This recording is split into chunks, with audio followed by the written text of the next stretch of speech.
जय हिंद जय भारत मेरे छात्रों। आज हम लोग जो बात करेंगे कि जैसे स्प्रिंग से रिलेटेड अगर एसएचएम आपको देखना है कि सिंपल हार्मोनिक मोशन उसका कैसा होगा, तो उससे पहले स्प्रिंग के बारे में जानना जरूरी है कि स्प्रिंग क्या है।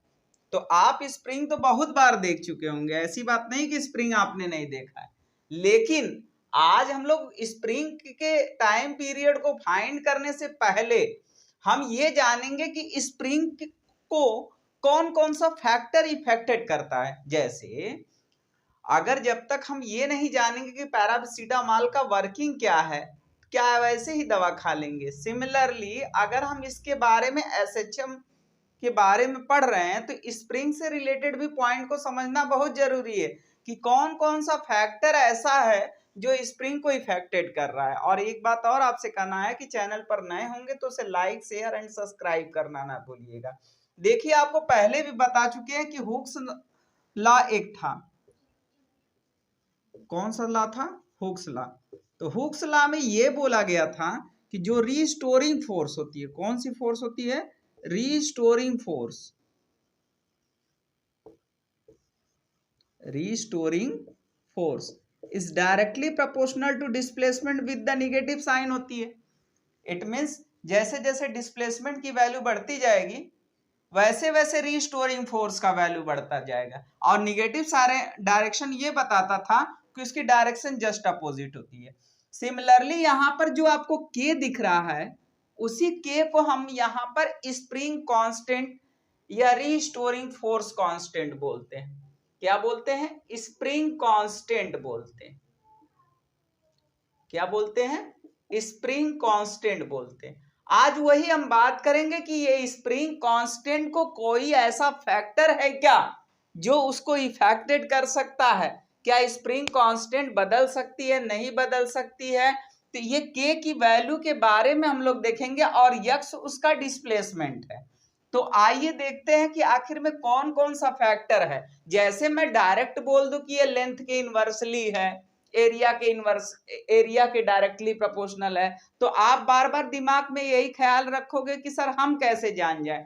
तो आइए हम आपको एकदम डिटेल में आपको बढ़िया से समझाते हैं कि आपको पता चल सके और फिजिक्स को रटना ना पड़े, इंजॉय के साथ आप पढ़ें। तो यहां पर देखिए, आप हुक्स लॉ तो आप जान चुके हैं कि restoring force F is equal to K X होता है, ठीक।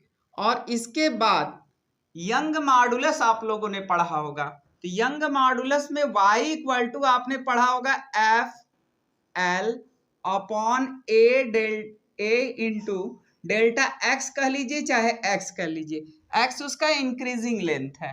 अब यहां पर एफ बराबर अगर हमको लिखना होगा कि एफ बराबर क्या होगा, तो एफ बराबर हम लोग क्या लिख सकते हैं? वाई ए एक्स अपॉन एल। तो वाई ए एक्स अपॉन एल। तो अगर हम यहां से देखें कि स्प्रिंग कांस्टेंट की वैल्यू क्या आ रही है, किसकी वैल्यू? Spring constant. तो स्प्रिंग कांस्टेंट हमारा जो आ गया वाई ए बाई एल। अच्छा, इतना क्यों समझा रहे हैं? इतना इसीलिए समझा रहे हैं कि आपको फिजिक्स को रटना ना पड़े। अब यहां से देखा जाए तो स्प्रिंग कांस्टेंट को तीन फैक्टर इफेक्ट कर रहे हैं। पहला यंग मॉडुलस इफेक्टेड कर रहा है, अर्थात जिसका यंग मॉडुलस ज्यादा होगा, जिस भी मटेरियल का यंग मॉडुलस जितना ज्यादा होगा उसके लिए स्प्रिंग कांस्टेंट की वैल्यू भी क्या होगी? ज्यादा होगी। तो यहां पर तीन फैक्टर स्प्रिंग कांस्टेंट को इफेक्टेड कर रहा है। पहला यंग मॉडुलस कर रहा है, दूसरा आपको दिख रहा होगा एरिया या आप कह लीजिए रेडियस पे भी डिपेंड कर रहा है, या कह लीजिए आप डायमीटर पे भी डिपेंडेंट है, या कह लीजिए यहां पर कि यहां पर लेंथ के इनवर्सली प्रोपोर्शनल है, या कह लीजिए कि इनवर्सली प्रोपोर्शनल टू एक्सटेंशन है, एक्सटेंशन। तो यहां पर हमारा जो होगा, फिजिक्स को बिना रटे हम लोग समझ गए कि आखिर में कि स्प्रिंग कांस्टेंट को कौन कौन सा फैक्टर इफेक्टेड कर रहा है। तो स्प्रिंग कांस्टेंट आपको बता दें कि अगर साफ भाषा में समझा जाए तो स्प्रिंग कांस्टेंट स्टीफनेस को मेजर करता है। या सॉफ्टनेस को मेजर करता है। इट मीन्स जो भी स्प्रिंग जितना ज्यादा हार्ड होगी, जितना ज्यादा हार्ड होगी, ये याद रखिएगा कि उसका स्प्रिंग कांस्टेंट उतना ही ज्यादा होगा। बात समझ में आ गई कि जितना ज्यादा हार्डनेस होगा उतने ज्यादा उसका स्प्रिंग कांस्टेंट होगा। दूसरी बात, अगर हम यहां पर देखें तो स्प्रिंग कांस्टेंट जो है वो एरिया पे डिपेंडेंट है। इट मीन्स जितना ज्यादा स्प्रिंग थिक होगा या जितना ज्यादा रेडियस ज्यादा होगा या डायमीटर जितना ज्यादा होगा उतने ही ज्यादा स्प्रिंग कांस्टेंट होगी। तीसरी बात अगर हम देखें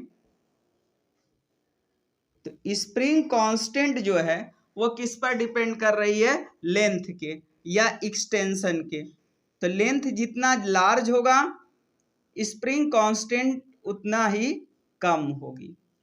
तो लेंथ की जगह इलांगेशन भी आप यहां पर वर्ड यूज कर सकते हैं, ये एक्सटेंशन ही ठीक रहेगा, प्रसार, एक्सटेंशन। तो इन दोनों का ग्राफ तो स्ट्रेट लाइन बनेगा, इस वाले का ग्राफ भी स्ट्रेट लाइन होगा, इस वाले का ग्राफ भी स्ट्रेट लाइन होगा। लेकिन जब आप इसमें ग्राफ प्लॉट करेंगे के और इलांगेशन के एक्सटेंशन के बीच में,